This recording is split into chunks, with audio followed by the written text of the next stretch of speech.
नमस्कार विद्यार्थी मित्रांनो. पुन्हा एकदा स्वागत आहे तुमचं एम-पी-एस-सी लायब्ररी या यूट्यूब चॅनलमध्ये. आपल्या भरभरून प्रतिसादासाठी खूप खूप धन्यवाद. आपला पाठिंबा असाच राहू द्या आणि अधिकाधिक लोकांपर्यंत आपले हे चॅनल पोहोचवण्याचा प्रयत्न करा. तर सुरू करूयात आजच्या चालू घडामोडी 3 जुलै 2025. तर आजचा एक दिनविशेष पाहून घेऊया. 3 जुलै 3 जुलै 1908 3 जुलै 1908 रोजी बाळशास्त्री जांभेकर यांचे निधन झालेले आहे. म्हणजेच आज त्यांची पुण्यतिथी साजरी केली जाते. बाळशास्त्री जांभेकर यांना मराठी पत्रकारितेचे जनक म्हणून ओळखले जाते. दर्पण या पहिल्या मराठी वृत्तपत्राचे ते संस्थापक होते. आता बाळशास्त्री जांभेकर यांच्याविषयी इत्थंभूत माहिती जर तुम्हाला जाणून घ्यायची असेल, तर आमच्या टेलिग्राम चॅनलवर खाली लिंक दिलेली आहे. त्यावर तुम्ही क्लिक करून तुम्ही संपूर्ण बाळशास्त्री जांभेकर यांच्याविषयीची माहिती तुम्ही जाणून घेऊ शकता. आजच्या दिवसाची दुसरी दिनविशेष आहे तर 2017 साली म्हणजेच महाराष्ट्र सामाजिक बहिष्कार प्रतिबंध अधिनियम 2016 हा जो काही अधिनियम होता त्यावर राष्ट्रपतींची मंजुरी झालेली आहे आणि महाराष्ट्र हे मंजुरी करणारे किंवा महाराष्ट्र सामाजिक बहिष्कार प्रतिबंध अधिनियमवर मंजुरी देणारे हे पहिले राज्य ठरलेले आहे. तर ह्या होत्या आजच्या दिवसाचे दिनविशेष. दोन्ही गोष्टी आपल्या परीक्षेसाठी महत्त्वाच्या आहेत. तर पाहूया आता आपल्या रेग्युलर चालू घडामोडी.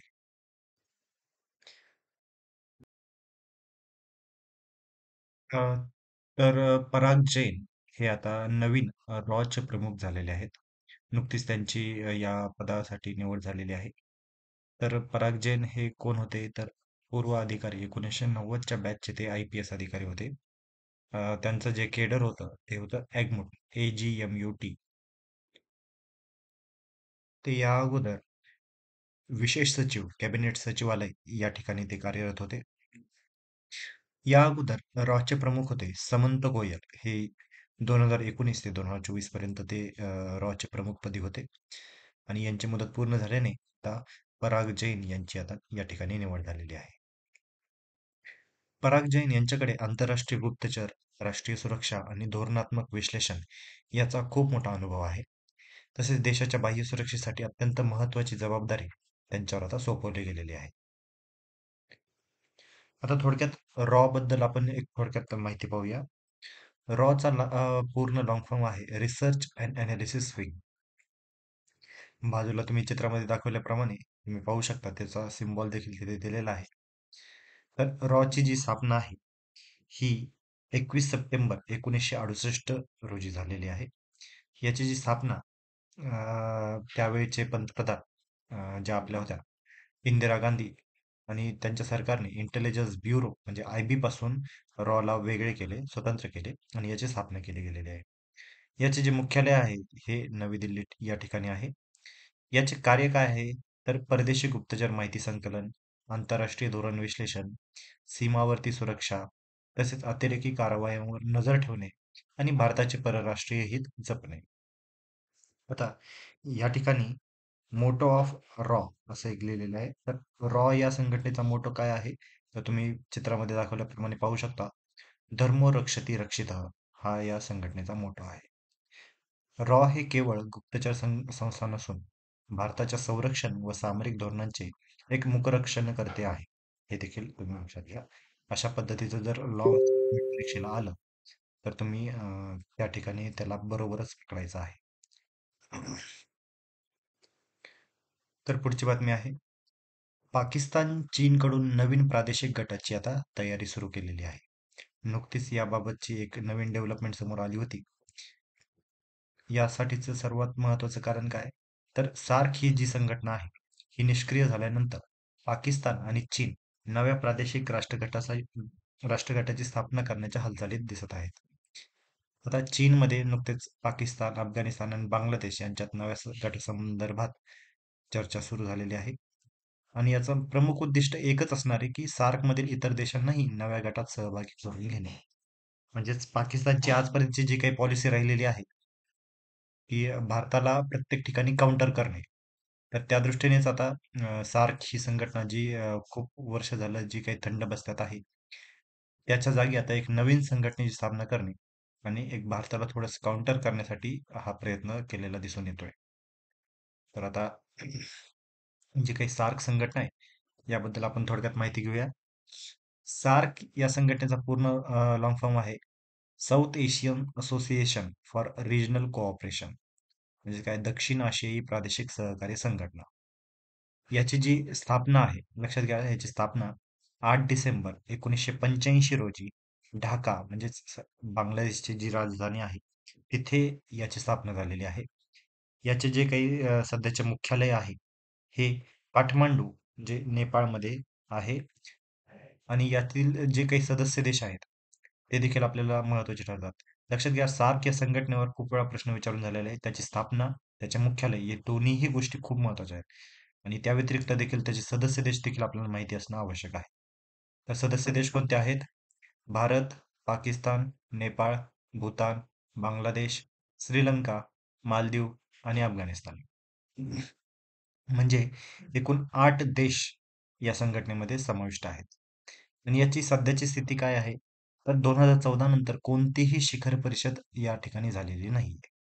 2016 मध्ये जो काही उरी हल्ला झाला होता आपल्या भारतावर, त्यावेळेस इस्लामाबाद परिषद आयोजित करण्यात आलेली होती, ती रद्द करण्यात आलेली आहे. म्हणजे भारताने या संघटनेमध्ये या ही जी काही परिषद होती त्यावेळी भरवलेली, त्यामध्ये सहभाग घेण्यास नकार दिला होता. आणि हा जो हल्ला झाला होता त्यामुळे भारतासह अनेक देशांचा देखील या परिषदेमध्ये सहभाग होण्यास नकार झालेला आहे. तर ही होती सार्क संदर्भातची एक थोडक्यात माहिती. आता पुढची माहिती आहे की त्रिभाषा धोरण, जे महाराष्ट्राचं जे एक धोरण आहे, महाराष्ट्र सरकारने नुकतंच पहिली इयत्तासाठी एक त्रिभाषा धोरण लागू केलं होतं. परंतु आता ते त्रिभाषा धोरण आता नुकतंच रद्द केलेलं आहे. या संदर्भातचे जे काही जी-आर आहेत ते आता शासनाने रद्द केलेले आहेत. तर याची पार्श्वभूमी काय, तर महाराष्ट्र सरकारने काही दिवसांपूर्वी पहिलीपासून हिंदी ही तिसरी भाषा म्हणून सक्तीची करण्याचा निर्णय घेतला होता. या निर्णयाला विरोध होऊ लागल्यानंतर शासनाने तो निर्णय रद्द केलेला आहे. आता सध्याची स्थिती काय आहे, तर भाषाविषयक त्रिभाषा धोरणाबाबत निर्णय घेण्याआधी एक समिती नेमण्यात आली आहे. आणि ही समिती डॉक्टर नरेंद्र जाधव यांच्या अध्यक्षतेखाली काम करेल. लक्षात घ्या, खूप महत्वाचं स्टेटमेंट आहे हे. तर त्रिभाषा धोरण जो सध्याचा खूप चर्चित विषय देखील आहे, म्हणजेच आता पहिलीसाठी जो काही 3 भाषा लागू कराव्यात की नाही, या संदर्भात आता एक समिती नेमण्यात आलेली आहे आणि या समितीचे अध्यक्ष कोण आहेत? तर डॉक्टर नरेंद्र जाधव. परीक्षेच्या अनुषंगाने ही खूप महत्वाची बातमी आहे की डॉक्टर नरेंद्र जाधव यांच्या अध्यक्षतेखाली कोणती समिती नेमण्यात आलेली आहे? तर त्रिभाषा धोरणाची एक समिती नेमण्यात आलेली आहे. आणि या समितीचा अहवाल आल्याच्या नंतरच पुढील निर्णय घेतला जाईल, असे सरकारने स्पष्ट केलेले आहे. आता त्रिभाषा धोरण म्हणजे काय? तर त्रिभाषा धोरण म्हणजेच शालेय स्तरावर 3 भाषा शिकवण्याची योजना आहे. म्हणजे आता काय असेल, तर यामध्ये मातृभाषा आपली मराठी, त्यानंतर हिंदी ही राष्ट्रभाषा आणि इंग्रजी म्हणजे जी काही कम्युनिकेशनसाठी महत्त्वाची जी भाषा आहे ती इंग्रजी, यांचा यामध्ये समावेश आहे. आता ही त्रिभाषा धोरण जे काही आहे, या धोरणाची अंमलबजावणी सर्व राज्यांना बंधनकारक नाहीये. म्हणजेच त्रिभाषा धोरण असं काही कोणत्याही पॉलिसीमध्ये नमूद नाहीये. परंतु राज्य-राज्य त्या-त्या लेव्हलला ते ठरवून घेते, की आपल्याला हे धोरण लागू करायचे आहे की नाही. तर या समितीचा अहवाल आल्याच्या नंतर पुढील गोष्टी आता ठरवल्या जाणार आहेत. आता पुढची खूप महत्वाची बातमी म्हणजेच राज्याच्या मुख्य सचिवपदी आता राजेश कुमार यांची नियुक्ती करण्यात आलेली आहे. तर राज्याच्या पहिल्या महिला मुख्य सचिव होण्याचा मान मिळालेल्या मागील वर्षी ज्या काही सुजाता सौनिक अ, या ज्या मागील वर्षी ज्यांची नेमणूक झाली होती त्या आता सेवानिवृत्त होत आहेत. 1988च्या तुकडीचे सनदी अधिकारी असलेले राजेश कुमार हे ऑगस्ट 2025 मध्ये सेवानिवृत्त होत आहेत. त्यामुळे सेवा ज्येष्ठतेचा निकष पाळून राजेश कुमार यांना आता 3 महिन्यांसाठी मुख्य सचिव पदाची आता संधी देण्यात आलेली आहे. आणि या पदासाठी गृह विभागाचे अतिरिक्त मुख्य सचिव IS चहल तसेच भूषण गगरानी यांचेही नाव चर्चेमध्ये होते. राजेश कुमार निवृत्त झाल्यानंतर या 2 अधिकाऱ्यांमध्ये मुख्य सचिव पदासाठी आता स्पर्धा असेल. आता मुख्य सचिव याबद्दल थोडक्यात माहिती पाहूया. तर मुख्य सचिव या पदाची स्थापना 1799 मध्ये लॉर्ड वेलस्ली, त्यावेळेचा जो काही गव्हर्नर जनरल होता, त्याने या पदाची स्थापना केलेली आहे. याचा जो स्तर आहे हा राज्यातील सर्वात वरिष्ठ प्रशासकीय अधिकारी म्हणून असणार आहे. आणि याची जी नियुक्ती केली जाते, मुख्य सचिवाची जी नियुक्ती केली जाते, लक्षात घ्या, यांची नियुक्ती राज्याच्या मुख्यमंत्र्याद्वारे केली जाते. तुम्हाला स्टेटमेंटमध्ये असं दिलं जाऊ शकतं की राज्याच्या राज्यपालाद्वारे किंवा भारताच्या राष्ट्रपतीद्वारे मुख्य सचिवांची नेमणूक केली जाते. तर हे स्टेटमेंट चुकीचं आहे. तर मुख्य सचिवाची नेमणूक ही राज्याच्या मुख्यमंत्र्याद्वारे केली जाते. आणि या मुख्य सचिवाचे मुख्य कार्य काय आहेत? तर सर्व शासकीय विभागांचे समन्वयक म्हणून काम करणे, धोरणांची अंमलबजावणी सुनिश्चित करणे, मुख्यमंत्र्यांचे मुख्य सल्लागार म्हणून कार्य करणे, तसेच मंत्रिमंडळ बैठकीचे समन्वय व निर्णयांची अंमलबजावणी करण्यास प्रेरित करणे, तसेच आपत्कालीन परिस्थितीत प्रशासनाचे नेतृत्व करण्याची जबाबदारी देखील त्यांच्यावर आहे. त्यामुळे असं अतिशय महत्वाचं हे पद मानलं जातं. त्यामुळे या संदर्भातच्या ज्या काही महत्त्वाच्या बाबी आहेत, ह्या आपण पाहिलेल्या आहेत आणि नुकतंच आता जी काही नेमणूक झालेली आहे, ती देखील आपण पाहिलेली आहे. तर या होत्या आजच्या चालू घडामोडी. तर आजचा एक प्रश्न पाहूया. खालीलपैकी कोणता देश हा सार्क संघटनेचा सदस्य नाही? लक्षात घ्या, पुन्हा एकदा प्रश्न वाचतो मी. खालीलपैकी कोणता देश हा सार्क संघटनेचा सदस्य नाही? आता मी तुम्हाला ती बातमी वाचताना तुम्हाला सर्व देशांबद्दलची माहिती सांगितली होती.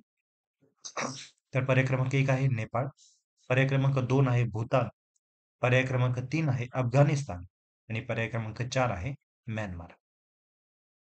तर लक्षात घ्या, या प्रश्नाचं उत्तर आहे पर्याय क्रमांक 4 म्यानमार.